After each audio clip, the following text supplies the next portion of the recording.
Instead of suffering through the YouTube chat, click like and subscribe. Mitch took the driver in a brainbuster, got the pin, and he then did a promo, issued an open challenge to anybody for Australia. And yes, Mark Briscoe's music hit. God, I love the guy. But how many times do I got to see this match? They're doing a ladder match. Game 7, they're calling it, in Australia. And then that will allegedly be the end of this feud. We had Clark Connors and Daniel Garcia versus Orange Cassidy and Roderick Strong. Roderick Strong. Like, I guess we're supposed to feel bad for the conglomeration in Orange Cassidy because Roderick Strong walked out on Orange during this match. Brother, I don't feel sorry for them one bit. Roderick Strong has not wanted to be with this group. He's told them repeatedly, I'm not part of the conglomeration. They ignore him. They keep calling him a conglomeration member. And finally, he's like, screw you, and he leaves. And like, we're supposed to be sad. I was like, good for you, Roddy, finally. But anyway, Orange is all by himself.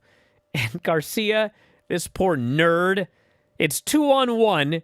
He goes for the Dragon Tamer. Orange counters in a small package. He wins this match 1-on-2.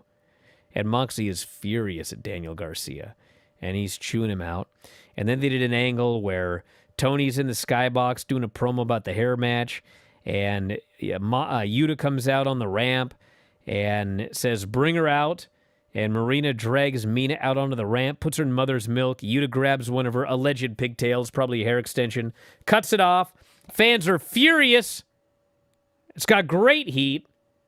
I thought it was an excellent angle.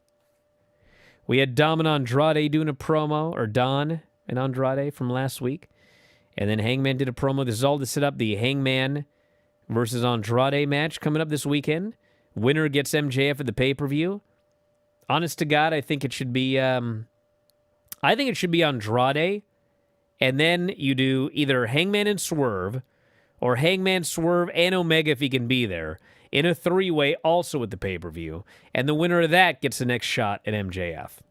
I think that's the easiest way to handle this problem. Then we had the Young Bucks, the Rascals, and the Mystery Team. Who could the Mystery Team be? The winner of this will be facing FTR for the titles of the pay-per-view.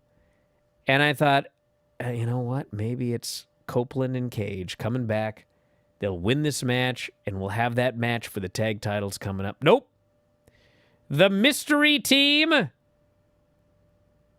was Private Party, who were murdered in a tag title match 13 months ago and have not been seen since. And they had a party match. It was pretty outstanding.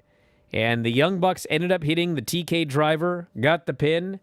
And, you know, I love the Young Bucks and all, but it's FTR and the Young Bucks again for the tag team titles. It just feels like the company feels like it is heating up. It feels like a hotter company, but we're also seeing the same matches. Not all of the same matches, at least, well, I mean, we'll find out. I mean, hopefully Andrade wins. Otherwise, we'll have Hangman and MJF again. So I would have had, honestly, I probably would have done Copeland and Cage versus FTR, but it's not happening. And they did an angle afterwards to set up the match. And then the main event was Statlander and Tekla for the women's title. And we had interference in a strap match, which involved, for reasons unknown, distracting the referee, even though there are no DQs in a strap match.